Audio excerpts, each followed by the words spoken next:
Hi guys, welcome to Weekend of Challenge by CodeChef. So this is part 4 of weekend 18. Let us jump to the problem statement. Okay, so the problem statement says this is a particular new project, that is Emoji Translator project. You have to enter a text and it replies with the emoji. Sounds fun. Okay, so we have three parts again as usual. The first one is designing the translator UI in React. Second one is writing backend API. Third one is saving and displaying past translations from with MongoDB. Okay, so in this part, what we have to do is,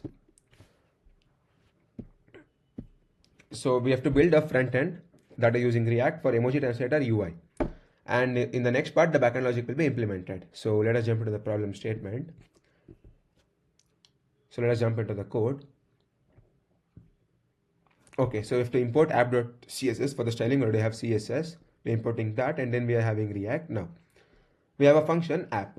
Here we are declaring the variables, that is the state variables, text with the supporter set text, result with the supporter set result. Okay, now you have to handle translate, that is mentioned here. Now after that, if there is no text, there is nothing text not entered, then you have to try connecting it with the backend. That is, if there is no text, then you have to return nothing.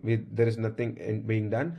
Now if there is text, if there is a text, then we have to post it to the backend. How do we post it? Using the to the JSON in the format of text. Whatever is the text, that is whatever the user has entered. Now after that, we have to wait for the result, and then we have to set the result, whatever is being entered. Now if there is any error, then we catch error and display the error.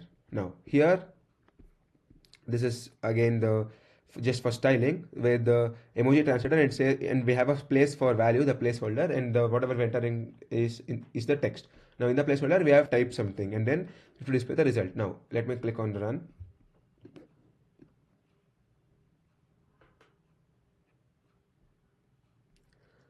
So this text holder says type something. Now let me type something. Okay, I'll type happy. So for now, only this much is running, this is running, because till now we have not implemented any backend so that the emoji is translated. Now let me submit the program for this particular part. So as you can see, the test case have passed, and that's it for this video. See you in the next video. Thank you.